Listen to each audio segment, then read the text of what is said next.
Hi, Monica. I hope you're doing well. So this is the system for the website that's currently being worked on. And this is basically us after we've imported about 8,692 products from Clover from your system. So let me just walk you through a very simple concept.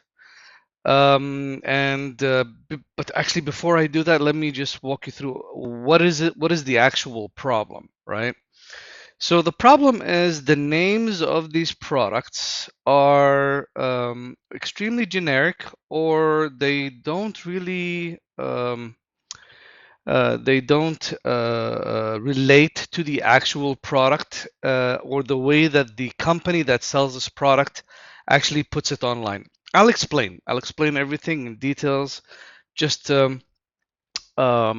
just focus with me so that we can get this idea through. It's very, very important. For example, when you say hookah, I don't know as a customer, what do you mean by hookah? I know in Clover that you have a hookah term and the price attached to it, right? 160, $26.99 because it's in display. Now, when you want to sell that hookah online, you want to tell them exactly what this hookah is, what is the brand name, what is whatever, right? A lot of people usually, link themselves or their buying habits with certain brands because they either like it or they stay away from it because they don't like it. So here you have a hookah for $126. Here you have another hookah for $99, even though the 99 is even in the name here. You have another hookah, $139. I am not able um, to, even as a customer, I wouldn't be able to understand what hookah you're talking about. So really, we need to enable people when they come into the website to understand exactly what they're looking for, what they're looking at, and can they find it? Because usually when people come onto a website, they use a search mechanism to find a product they're looking for. And if we don't provide them with correct information about these products, they're not going to find them on the website, it's even though it's actually in store and available for sale. Now, um, is if we continue the way things are right now, it's just not going to allow people to find these products, and as a result, the shop is not going to be making any online sales, and as a result, your commission from these online sales is going to fall dramatically, if not even be non-existent. That's why we need to really focus on getting this right. So let me explain for a second, right? Now let me select this product right here. It says 8 herbal. I'm not really sure what 8 herbal is, right? Now I immediately go and find hookah flavor blueberry mint herbal blue mist, 2.8 ounce. Do you because this shop is on Amazon, a lot of these shops really sell generic or branded products. Let's have a look at it for a quick.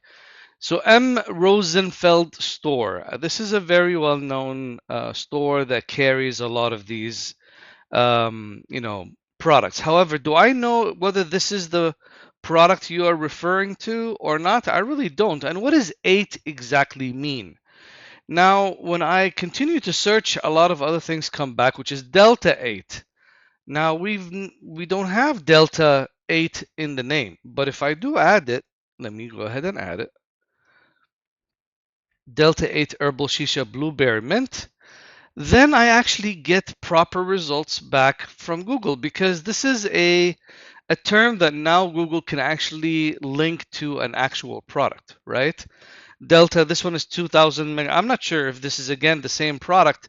However, we're getting the search to understand exactly what this product is about. We don't have a brand name, nothing. There's Google will start to tell me, oh, this is this company selling it, this company selling it, But which one of these is the one that you're really trying to, let people know that you actually have? So what you ought to do when you rename these products is not to rename it this way. I'll show you exactly how products in a proper systems are named. Like for example, Geek Bar, right? Geek Bar has a crazy amount of products. However, what we do is the very first term that comes in is always the brand. The brand is the very first name. Then the model of whatever product that they're doing, which is this one is Google Bar Pro, this one is Geek Bar X6000, B5000, so on and so forth, right? And if you notice, even in the name, we tell them that this is a disposable kit, and it's 50,000. Other places here, we say 4,000 puffs. This one is probably 50,000 puffs, but this one is way more descriptive at the end, right? So this is one way to do it. Always the brand name first, then the model or collection that this belongs to. Uh, Disposable vape, 4,000 puffs. Maybe you might want to add, for example, the flavor profile. If it's, I don't know, icy mint or watermelon or whatever. Then you add that before the 4,000 puffs, right? Because the flavor is very much tied to this being disposable. And then the 4,000 puffs is usually the last thing people see, which sticks to their head the most, right? So this is one, and if you look here, you see it's all Geek Bar, Pulse X, disposable, 25,000, right? It's a variant, but in your system you don't do variants, meaning that the variant will have Taffy Freeze, Rancher, the Blue Raz Ice, the Lemon Heads. In your system, you're not doing it this way. You're doing every product separately, which is fine for the moment. We'll address that later, but I'm just letting you know the reason why that didn't carry the flavor in the name is because once someone clicks on here, then they will actually get the flavors as a part of the variants. Okay, this one is available in store, this one is not available. These are the flavors that you can choose from. Now let me go and try another one, right? Like this one is 2-1 nicotine pouches, and then it says the flavor. This one nicotine pouches and then says the flavor. Let me go back to what was it again? Yeah, I think it was Geek Bar. Here, Geek Bar, right? Geek Bar, and then if you are running a promotion, the exact same thing happens, except in the beginning you say exactly what this promotion is. Like, 5 pack, that's 199. Because it's going to be crazy for you to say Geek Bar CLR 50,000, right? People are used to, for example, that the price is maybe $25. But you're selling it for 95 so that people don't mistake the inflated price for a per unit price when you put stuff like 5 pack. This will allow them to immediately understand that this is a bulk purchase deal, right? And then, of course, if you're doing, I don't know, another like buy four, get one free sorts of deal or whatever, these sorts of things really need to come in the beginning just to let people know. But in the beginning, right now, I'm not going to let you worry about this. It's good to know, but don't worry about this right now because I'll work with you on the 20 products that you sent Ali so that we can promote. But in order for us to do that, we need the full inventory catalog properly entered into the system. So what's going to happen is once all of this is corrected in Clover, then we're gonna be able to work with this. Now, another thing that I wanted to discuss with you really quickly is on Clover, you have about 421 categories. I mean, that's crazy, right? Let me search through this. For example, I'll just say vape, right? You have budget 1 gram disposable vape, whatever, dab vape, disposable vape. 50 something, geek, next vapes. These are not categories. These are very product specific. And they should never be categories. Another thing is you have vape, vape 2, vapes, disposable vapes. These are duplicates. We need to get rid of all of these categories. And I'm going to send you a list of categories to look at, um, so that we can restrict the number of categories people have to go through to a maximum of 15, and then we can have subcategories, right? Let me find something here, so that I can better explain this to you. Give me 1 second, please. Okay, so let me show you this, right? So the main categories are going to be disposable vapes, for example.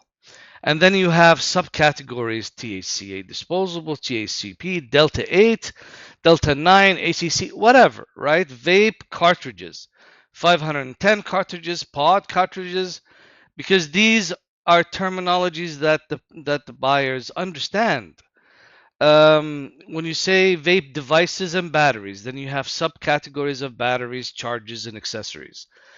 Flour, right? THA flour, hemp, CBD, CPG, pre-rolls, so on and so forth, concentrates, all of this stuff. These are the categories that make a lot of sense to buyers when they look at, and they can handle the number of the top categories and the subcategories per category, right?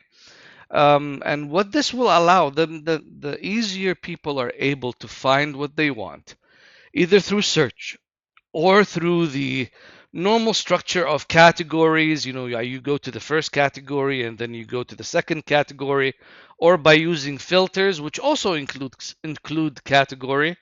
Then you are definitely going to allow people to find the product that they want, add it to the cart, and check out as soon as possible. And that's the best thing about getting things correctly indexed into the shop. All right. So two things really need to be done. The categories that you currently have, throw it out the window. All of them. Delete all of them. Do not delete the products. Delete all of them, because then you're gonna have to update the products one at a time. Right. And then you're gonna receive this list of categories, and you're gonna stick to this list of categories. If there is something that doesn't fall under any of this, for now, put it under miscellaneous, and then we will be able to work through all of this and ensure that every product is properly categorized, tagged, and the proper information is there. Okay? I hope this makes a lot of sense. Another thing that I want to ask you, I see that there's about 8,692 products that are published and 22 are drafts, because the drafts really are, these really weird products. Um, I mean, again, I'm not gonna touch them, because this, for example, custom item. What is this custom item? And it's $0, right? All of these products, the reason why they're not published is because they're at zero value. So we're not in the business of selling stuff for free, and it's illegal to do that. So also you have something called a gift card or whatnot. Yeah, let's not do any of that stuff right now. Let's just focus on what's available and that you actually have prices for. But if I was to say published, and I'm going to go to the 8,692, there's going to be a lot of products that are out of stock. You have 465 products that are out of stock inside of your Clover, and then the rest, which is about 8,200, I believe. Yep, 1,227 items that are in stock, right? And also you have some items that don't have any SKUs. Let's try to make sure that every product has an SKU, but this is not a major problem if it's not updated yet. All right. But my question to you is, do you really have 8,227 products inside of your shop? I mean, this is a huge number of inventory. Um, I would think about this really, really hard and find out, I mean, even in stock, right? So make sure that um, the number of products that are inside of the store is really true to what's in the store. Because you don't want to have products that no longer are in the store or being carried. Maybe that, like, they're in the database from a long time ago and we no longer carry it, but hey, it's in the system, right? So if we don't remove it from the system in the store, it's fine because people are going to come to you with the box and you're going to scan it and obviously it's there. But online, it needs to be, we need to know what is there and what is not there. So that's why inventory management and being able to keep up with what's there and not there, and also have Clover manage how many units are inside of the shop is extremely important, right? Just so that we can keep up with what products are in store versus what products are in stock, are not in stock, and or products that we no longer can carry. For example, discontinued products. Anyways, please view this video multiple times if you need to. And if you have any questions, please feel free to send me, and I look forward to working with you and getting this sorted out. All right, my friend. Bye bye.